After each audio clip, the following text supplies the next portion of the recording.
HAL headquarter Bangalore का ये campus है और देखने वाले लोगों की भले भीड़ ज़्यादा ना हो, मगर पिछले 85 साल में जो हम विमान की जो हमारी क्षमता बढ़ी है उसको देख करके समझा जा सकता है कि आज़ादी से पहले जो विकास हमने शुरू किया था वो आज़ादी के 75 साल के बाद भी उसकी रफ्तार में कोई कमी नहीं आई है। नाना प्रकार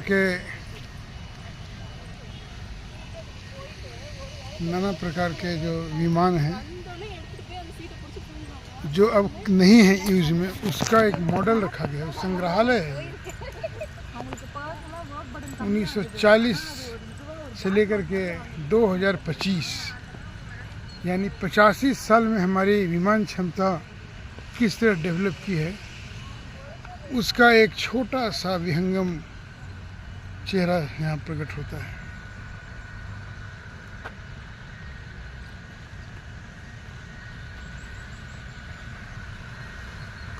शांत, सुंदर, सौम्य पूरा हेडक्वार्टर है। देखने वालों की भीड़ भी ज़्यादा नहीं है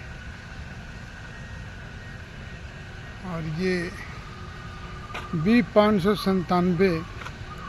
एक एयरक्राफ्ट है जो हमारे युद्ध क्षमताओं को कितना आगे बढ़ाया है। ये सब अपने समय के महाराजा होते थे, अपने समय के सितारे थे। जितनी टेक्नोलॉजी आगे बढ़ी थी उस टेक्नोलॉजी के हिसाब से सबसे सटीक मारक वाले ये जहाज होते थे जो अपना समय काल चक्र को पूरा करने के बाद अब मैदान से हट गए, मगर अपनी अनमोल कहानियों और वीर गाथाओं के चलते इन्हें कालजयी बना दिया गया है एचएएल द्वारा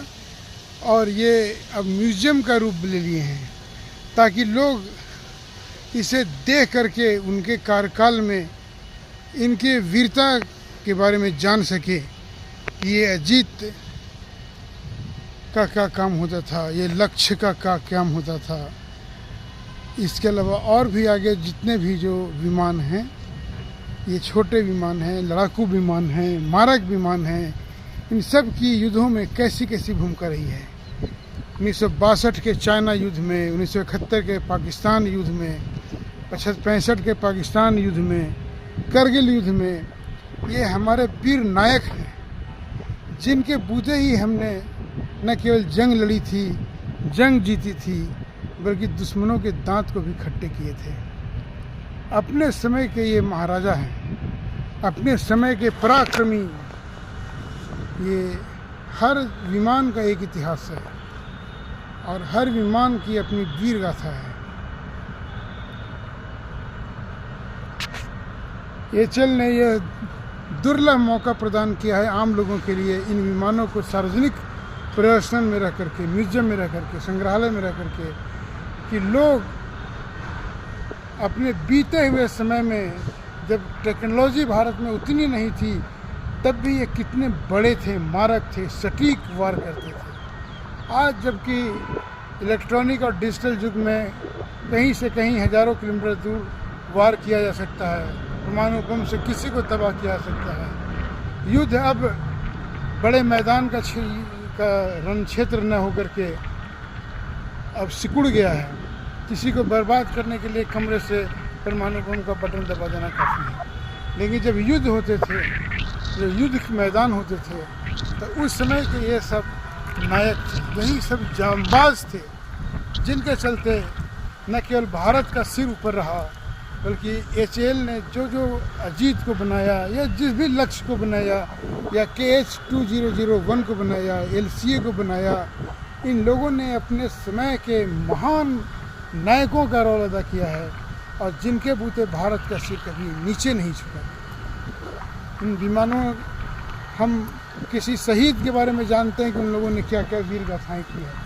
लेकिन ये जहाज़ भी शहीद हैं। इन लोगों ने युद्ध में ऐसे ऐसे पराक्रम दिखाए हैं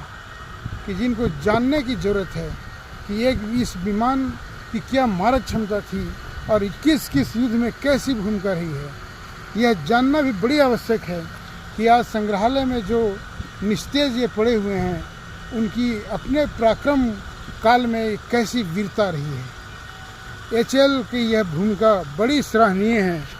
कि लोगों को यह बताने की कोशिश की जा रही है।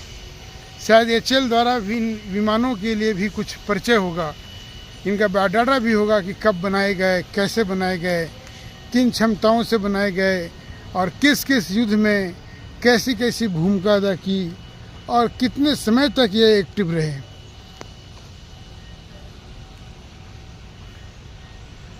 यही सब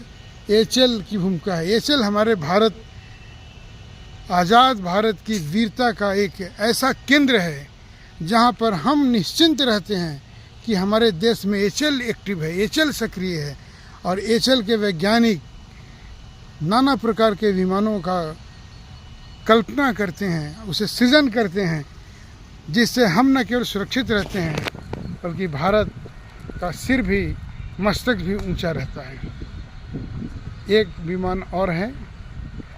up to 10 year HL children playground, बच्चों के खेलने कूदने की यह जगह है। एचएल दफ्तर में बैठे लोग कितने संवेदनशील हैं कि अगर वो, इनके मन में यह भी है कि अगर कोई परिवार देखने अगर नहीं आता है तो उनके बच्चों का भी ख्याल रख रहा है कि बच्चों को